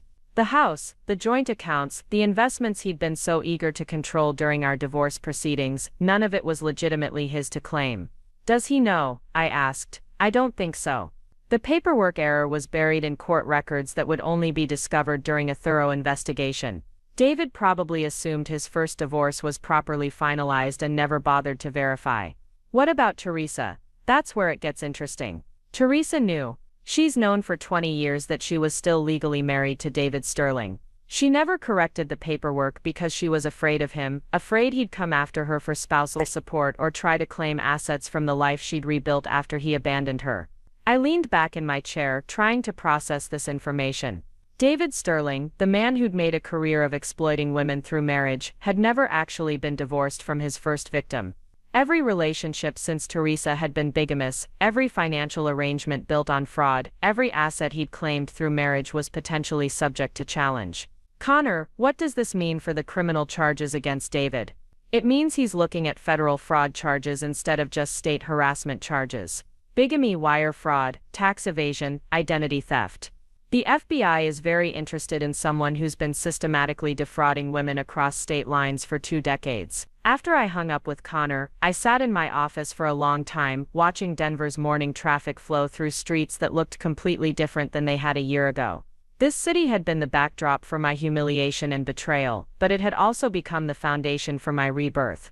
Every building I could see from my window represented opportunities I'd created, relationships I'd built, success I'd achieved without David's knowledge or interference. My assistant knocked on my door, reminding me about the presentation that would start in an hour. The client was a multinational corporation based in Zurich, looking for a marketing partner who could help them expand into North American markets. The contract was worth more than David's entire net worth before his downfall, and they'd specifically sought out Phoenix Digital Solutions because of our reputation for innovative international strategies. As I reviewed my presentation materials, I thought about the woman I'd been when I first discovered David's affair. She'd been devastated by betrayal, convinced that her world was ending, terrified of facing an uncertain future alone. That woman couldn't have imagined standing in a corner office she owned, preparing to close a deal that would establish her as one of Denver's most successful independent business owners. The presentation went flawlessly. The Swiss executives were impressed by our strategic analysis, our understanding of cultural nuances in American markets, and our track record of successful international campaigns. By the time we finished the meeting, they'd already indicated their intention to move forward with a 3-year exclusive partnership agreement. After they left, I walked through my office space, looking at the team I'd assembled over the past months. Talented professionals who'd chosen to work for Phoenix Digital Solutions because of the opportunities we provided, not because they were trapped by financial dependence or emotional manipulation. Each of them was building their own career, contributing to something meaningful, sharing in the success we created together. My phone buzzed with a text from Pat Williams. David's lawyer called. He wants to discuss a settlement agreement. I called Pat immediately. Settlement for what? He doesn't have anything left to settle with. That's exactly what I told Robert Mitchell. But apparently David thinks he can negotiate some kind of arrangement that would allow him to avoid federal prosecution in exchange for providing information about other people he might have defrauded. Other people? How many victims are there? Connor's investigation has identified at least 12 women over the past 25 years. David Sterling has been running sophisticated marriage fraud schemes since college. He specifically targets successful women in transitional periods of their lives, when they're vulnerable to someone offering emotional support and partnership. 12 women. Each of them had trusted David with their hearts, their financial security, their dreams for the future. Each of them had been systematically manipulated and discarded when they were no longer useful to his advancement. The scope of his predatory behavior was staggering. What kind of information is he offering? Names, financial records, details about how he structured each relationship to maximize his access to their assets. David's keeping detailed records of his schemes, Maya. He's been treating marriage fraud like a business, with spreadsheets tracking his victims' net worth and strategic plans for extracting maximum value from each relationship. The idea that David had been keeping business records of his emotional and financial crimes made my stomach turn. But it also meant that his other victims might finally have the evidence they needed to seek justice for what he'd done to them. Are the prosecutors interested in his information? Very interested. But they want to make sure his cooperation is genuine before they consider any kind of plea arrangement. They've asked me to participate in a meeting where David would provide details about his methods and victim list. Do you think I should be there? Pat was quiet for a moment. Maya, seeing David again might be difficult. He's not the confident, successful businessman you were married to. Federal prosecution and bankruptcy have broken him down significantly. But if you want to face him one more time, if you want to look him in the eye while he admits to what he really is, this might be your only opportunity. I thought about that for the rest of the afternoon, weighing my desire for closure against my need to protect the peace I'd built in my new life. David Sterling had already taken 12 years of my life. Did I want to give him any more of my time and emotional energy? But there was something else to consider. If David's cooperation could help his other victims recover stolen assets or find closure for their own trauma, then my participation might serve a purpose beyond my personal satisfaction. Rebecca Torres had flown to Denver to help me fight David. Jennifer Morrison had provided documentation that strengthened our case. Teresa Hawkins had broken her silence to support my legal battle. I owed it to them to help build the strongest possible case against the man who'd hurt all of us. The meeting was scheduled for the following week at the Federal Building downtown, in a conference room that felt more like an interrogation chamber than a legal proceeding. David arrived in handcuffs, wearing an orange jumpsuit that made him look smaller and older than I remembered. The confident, charismatic businessman who'd convinced 4 women to fund his dreams was gone, replaced by someone who looked defeated and desperate. He glanced at me when he entered the room, and for a moment I saw a flicker of the old David, the man who'd once made me feel special and chosen and loved. But it passed quickly, replaced by the calculating expression of someone trying to figure out how to manipulate his way out of consequences he'd finally earned. "Maya," he said quietly, "I'm glad you're here. I've been wanting to apologize for everything that happened between us." I looked at him across the conference table, this man who'd shaped so much of my adult life, who'd taught me to doubt my own worth and accept less than I deserved. But sitting in this federal building, surrounded by prosecutors and investigators and evidence of his systematic crimes, I felt nothing but pity for him. "David, I'm not here for an apology. I'm here to make sure you don't hurt anyone else the way you hurt me, and Teresa and Rebecca and Jennifer, and all the other women whose names I don't even know yet." The lead prosecutor, a woman named Sarah Chen, who specialized in financial crimes, opened a thick folder and began asking David specific questions about his methods. How did he identify potential victims? How did he gain access to their financial accounts? How did he convince them to support his business ventures while hiding his true financial situation? David answered each question with the detached professionalism of someone providing technical expertise.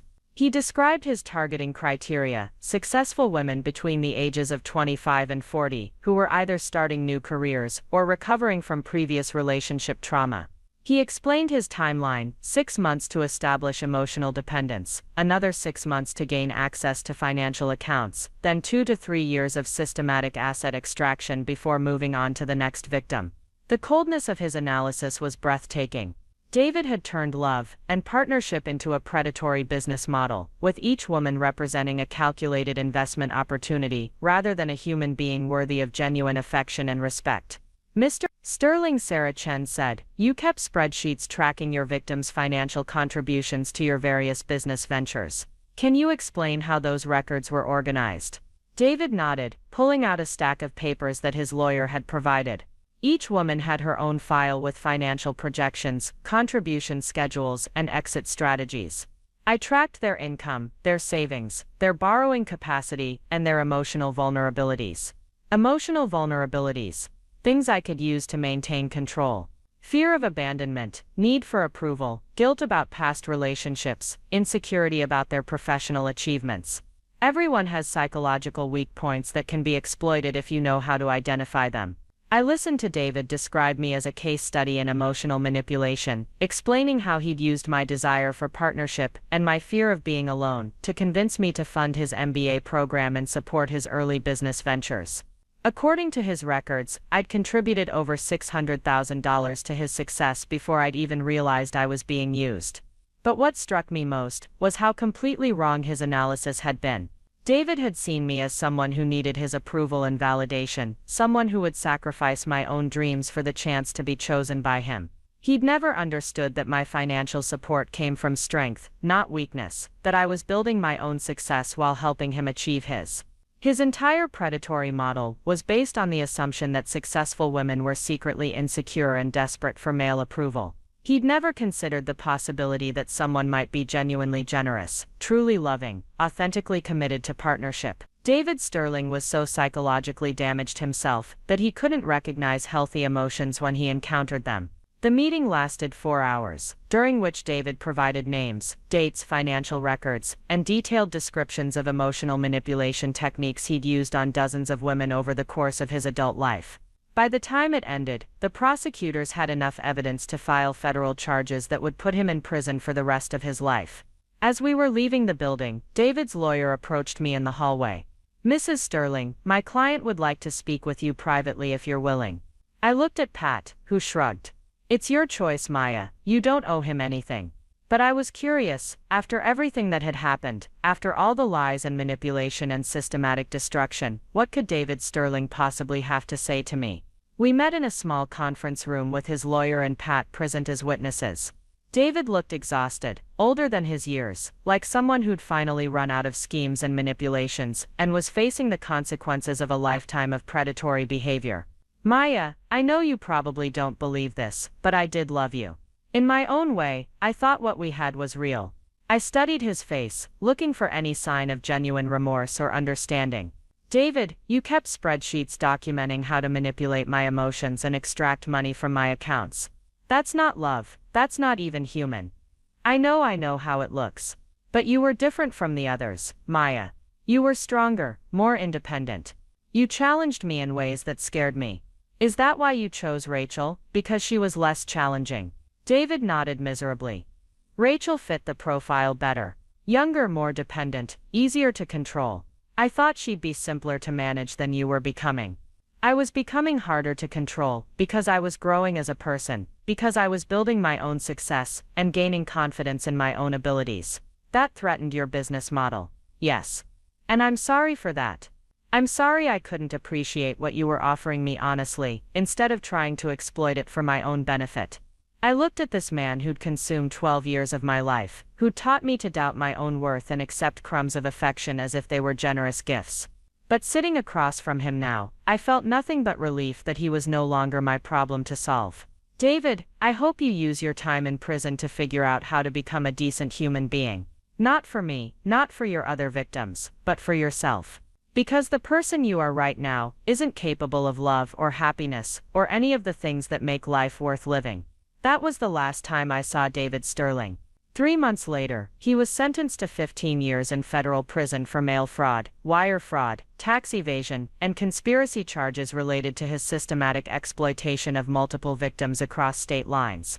The judge specifically noted the predatory and calculating nature of his crimes, and the devastating impact on women who trusted him with their financial security and emotional well-being. Teresa Hawkins finally filed for divorce, and received a settlement that included assets David had hidden during their original separation 20 years earlier. Rebecca Torres was able to recover money she'd lost in forged loan applications, and received compensation for the damage to her credit and career. Jennifer Morrison and several other victims filed civil suits that resulted in additional financial recovery from assets David had accumulated through fraud. But the real victory wasn't financial. It was watching women who'd been isolated and ashamed find the courage to speak out about their experiences. It was seeing a pattern of predatory behavior exposed and stopped before it could claim more victims. It was knowing that David Sterling would never again have the opportunity to convince a trusting woman that her worth was tied to his approval. A year after David's sentencing, I was invited to speak at a conference for women entrepreneurs in San Francisco.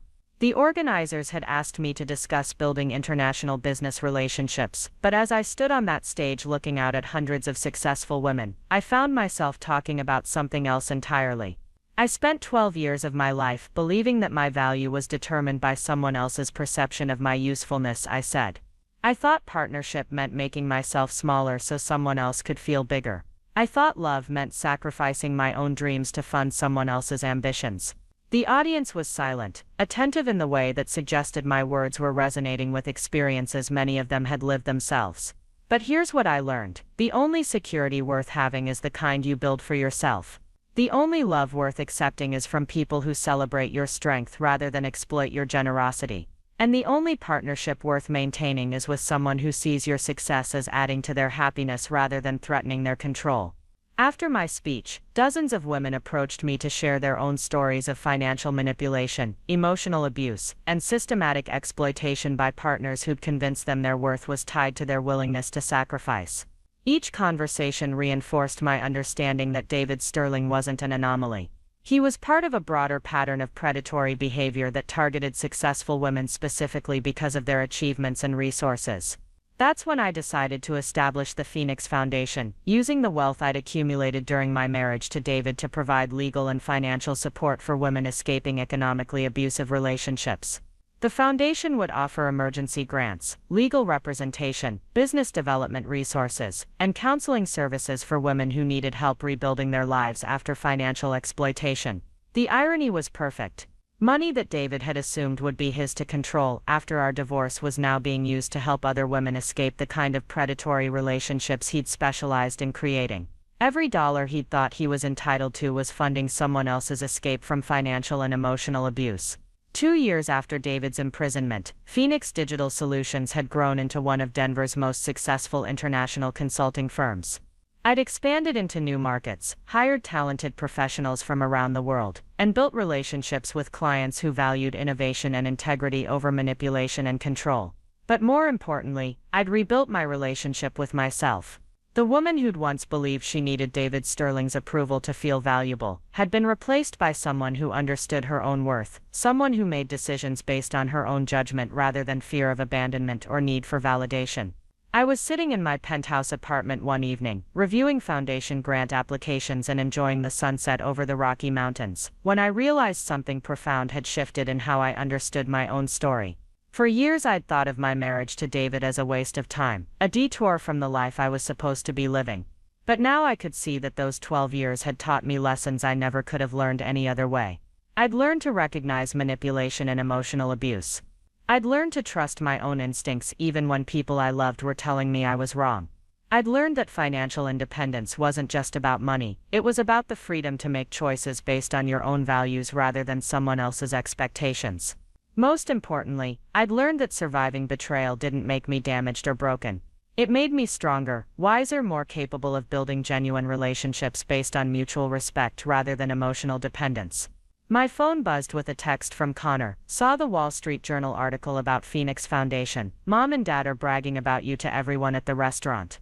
The article had run that morning, profiling the foundation's work and highlighting the growing problem of financial abuse in intimate relationships. The reporter had contacted me because Phoenix Foundation was one of the first organizations specifically designed to address economic manipulation as a form of domestic violence. But reading the article, I was struck by how little space David Sterling occupied in my current story. He was mentioned as the catalyst that led to my advocacy work, but he wasn't the central figure anymore. The story was about what I'd built, what I'd learned, what I was contributing to other women's freedom and success. David Sterling had thought he was writing my story when he decided I was no longer useful to his ambitions. But what he'd actually done was give me the motivation to write my own ending, one that had nothing to do with his approval, and everything to do with my own understanding of what I was capable of achieving. I walked out onto my balcony, looking at the city lights spreading out below me like a constellation of possibilities. Tomorrow I would wake up in a home I'd bought with money I'd earned, go to work at a company I'd built with my own vision and effort, and continue funding a foundation that was helping other women escape the kind of predatory relationship I'd survived. The woman David had tried to discard was building something he'd never understand, a life based on authentic success, genuine relationships, and the unshakable knowledge that she deserved better than settling for someone else's version of what her worth should be. And that, I realized, was the most complete victory possible. Not just surviving his betrayal, but transforming it into something that protected other women from experiencing what I'd endured. Not just rebuilding my life, but using my experience to build something that would outlast both of us. David Sterling had taught me that some people saw love as an opportunity for exploitation, but my response had been to prove that love could also be a foundation for justice, healing, and genuine transformation. The phoenix rises not just from ashes but into something more beautiful and powerful than what existed before the fire. And I was finally ready to soar. Up next, you've got 2 more standout stories right on your screen. If this one hit the mark, you won't want to pass these up. Just click and check them out.